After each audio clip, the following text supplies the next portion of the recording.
Hi everyone, I'm Rodney. I'm here with Board Game Geek at Origins 2019. I've been joined by Mike and Sam, and you're with Rock Manor Games, and you've brought, well, we don't have a box to show because this is more of a prototype. What is this game? I'll let Sam take it from here because, I helped come up with the concept, but he really came up with the core design of the game. I'm co-designing another case based in the same world, but we started working together at Gen Con. And what is the name of this game? This is Lawyer Up. Lawyer Up, okay. Yep, hence the suit. Yes, very fitting. Got to suit up to Lawyer Up. Yeah, very nice. Well, tell us a little bit about what the game, what the idea is here. So it is a two-player drafting game. Okay. Where you draft different cases as the defense or the prosecution. Right. And you try to either defend your defendant or prosecute them. So this is the case that will be in the core game, and it is your kind of standard murder, like Law and Order type. Right. Set in modern times. You've got, the rich heiress, Jessica, who was found covered in blood over her father, her dead father. Oh, these are all the characters who make up the case that we might be investigating. Yeah, so these are all the witnesses. Witnesses, and actually, this isn't all the witnesses. At the start of the game, you choose what your strategy is going to be, both as a lawyer. Okay. So as the prosecution, you chose these witnesses, the defense chose these witnesses. The defendant's always, of course, there. The prosecution always has the murder weapon. Okay. You got a bloody knife. Right. But the core of the game is the defense and the prosecution each have kind of this core deck that no matter what case they play in, they're going to have that. And that's just filled with arguments and procedures that are standard to legal practice. Okay. But then you have the deck that is specifically evidence for this case. Right. And at the start of the game, you'll do the discovery phase, where each side will draft. So each side will draw 3 cards. They'll choose one to keep for their case. They'll choose one to give to their opponent, which goes in your opponent's deck, and one that's buried evidence. That's evidence you don't want them to see that. Right, interesting. Yep. And you do that for the whole deck, and then you shuffle up that into your base deck, and you start the witness portion of the game. So the first portion of the game is going through this entire deck. Yeah. Hiding some things, giving some things to the opponent, and collecting your own, hopefully a very good hand. Yes. Right? Okay. So you get your nice deck that's filled with evidence that supports your case. Yeah. And then you start calling witnesses. So when a witness is called, you got these influence numbers here. Right.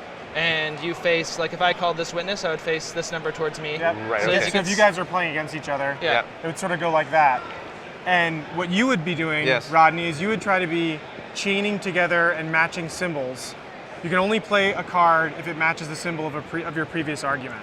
So if you're sitting here playing stolen jewelry, you're talking about evidence and morals and reputation, and that means you can't jump to an argument about justice and financial records. That would confuse the jury. Right, interesting. Okay. So you need to talk about more evidence, and you would build your argument there. But could I potentially do something, for example, like this? Yes. So then I could chain into this Correct. one that I did want to play. Correct. There, now I'm there. Okay. Yeah, you got to form your argument. That's absolutely interesting. correct. Interesting. Okay. And then once everyone's passed, then you compare the numbers on the side. You add values them up. here. Yeah. Correct. But if you were the prosecution, you would only add the red and the gray number. I see. So while you could play evidence that would be good for the defense, for the effect, or for chaining, you don't get as much value. Ideally, sounds good. Okay. Right. And then whoever gets the most influence gets to use the victory effects that are on the top card or on the witness. And then the difference between influence, so let's say I won by 5 influence. Right. I get to sway the jury. So I have 5 influence to sway the jury with. So some jurors are very easy to sway, and only cost 1. Right. While these ones, it costs 6 to sway them.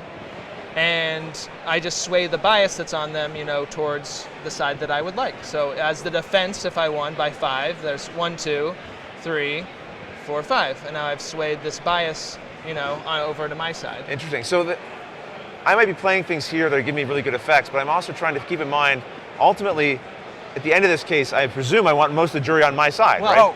As the prosecution, you actually want the entire jury to believe that she is guilty. Right. Yeah, you need the entire jury on your side. Yeah. As a defense, you just need one juror. So you'll see there's some asymmetry between characters because the prosecution can lock someone into the juror to say that person's guilty.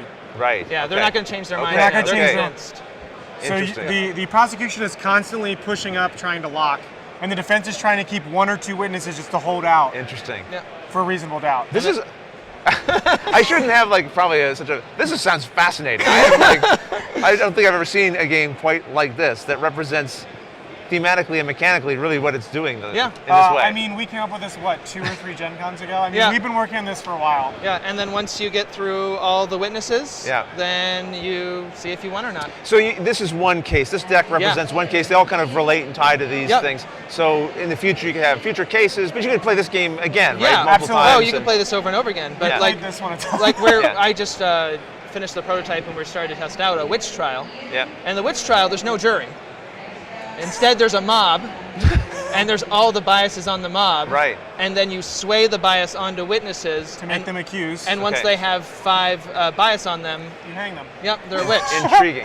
Really intriguing. So as a defense, you're just trying to keep everyone alive. Yeah. And hopefully I have a prototype for a prohibition case where it's a racketeering case where you are a mafia man and you are actually influencing the jurors, killing them, planting them, so they are always on your side. So you not just changing cases, you can change sort of the way in which the game even sort of plays so, out, which is interesting. So the core, the core mechanic is, you've got your starting deck, you draft your cards, and you chain, and you put the chain on the witnesses. But kind of other stuff, that's all.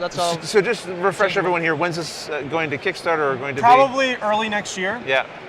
We have this case pretty much done. You can see that there's some artwork missing, obviously. Yeah, graphic design. And some graphic design is further along than other cards.